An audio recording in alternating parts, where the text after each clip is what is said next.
മൊഴി ആർക്കാണെങ്കിലും പരിശോധിക്കാം. ഉമ്മൻചാണ്ടി ഇത്തരത്തിലുള്ളൊരു പ്രവൃത്തി ചെയ്യുന്ന ആളല്ല എന്ന് എൻ്റെ അച്ഛൻ എന്നോട് പറഞ്ഞു മരിക്കുന്നതിന് മുമ്പ്. ഞങ്ങൾ അങ്ങനെ വിശ്വസിക്കുന്നു എന്ന് പറഞ്ഞ മൊഴിയാണ് എൻ്റെ. എനിക്ക് കള്ളം പറയേണ്ട കാര്യമൊന്നുമില്ല. ഞാൻ ആരെയും കള്ളക്കേസിൽ കുതുക്കുകയും ചതിക്കുകയും ചെയ്യുന്ന ആളല്ലെന്ന് എൻ്റെ നാട്ടുകാർക്കറിയാം. ഇത്തരം വേലകളും കൊണ്ട് നടക്കണ്ട.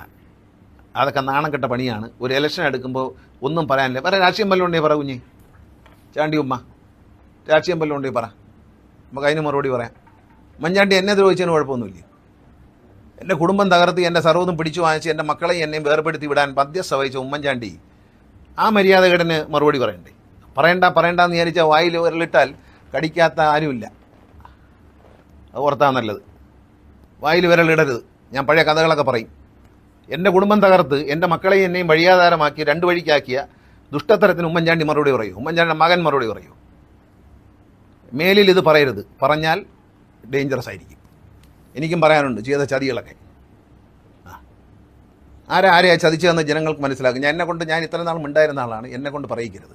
അത് മാത്രമേ എനിക്ക് ചാണ്ടി ഉമ്മനോട് പറയാനുള്ളൂ. കള്ളം പറയുന്നതും കള്ളസാക്ഷി പറയുന്നതും. ഇലക്ഷൻ ആരെങ്കിലും സഹായിക്കാൻ വേണ്ടി ഒരു സ്ഥലത്ത് വന്നിറങ്ങിയിട്ട് ഇല്ലാത്ത കാര്യങ്ങൾ പറഞ്ഞുണ്ടാക്കി ജനങ്ങളൊക്കെ ഇത് കഴിഞ്ഞ പ്രാവശ്യം പറഞ്ഞല്ലേ? ജഗദീഷ് മത്സരിച്ച ഇതിന് മുമ്പത്തെ ഇലക്ഷനിൽ ഇത് പറഞ്ഞല്ലേ ഈ സബ്ജക്റ്റ്? എന്നിട്ട് എന്തായി?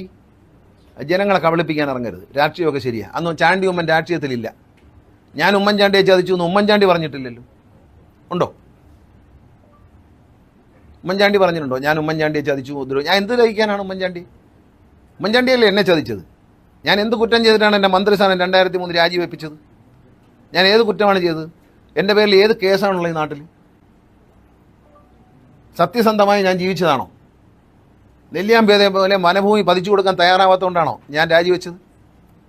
ഒരു കുടുംബ വഴക്കിനെ മന്ത്രിയെ രാജിവെപ്പിച്ചേച്ച് തിരിച്ചെടുക്കാം എന്ന് പറഞ്ഞ് നടന്ന് പറ്റിച്ചിട്ട് എല്ലാം കഴിഞ്ഞതിന് ശേഷം അങ്ങനെ പറഞ്ഞാൽ കൊള്ളാമോ? അതൊന്നും പറയരുത്. ഉമ്മൻചാണ്ടി ജീവിച്ചിരുന്ന കാലത്ത് അദ്ദേഹം പറഞ്ഞില്ലല്ലോ ഞാൻ അദ്ദേഹത്തെ ചതിച്ചെന്നോ ദ്രോഹിച്ചെന്നോ ഒന്നും അദ്ദേഹം പറഞ്ഞില്ല. ആരോടെങ്കിലും പറഞ്ഞിട്ടുണ്ടോ? നിങ്ങളോട് ആരോടെങ്കിലും പറഞ്ഞിട്ടുണ്ടോ? ഇപ്പോൾ ഇറങ്ങിയിരിക്കുകയാണ്. ആരാണ്ട് പറയുന്ന കേട്ടുകൊണ്ട് കൂലി തല്ലുകാരനായിട്ട് ഇറങ്ങരുത്. ഇറങ്ങിയാൽ പലതും പറയേണ്ടി വരും. പറയിക്കണ്ട എന്നാണ് എനിക്ക് പറയാനുള്ളത്. മാന്യമായിട്ട് ഞാൻ പറയുകയാണ്. അത് പറയിക്കണ്ട.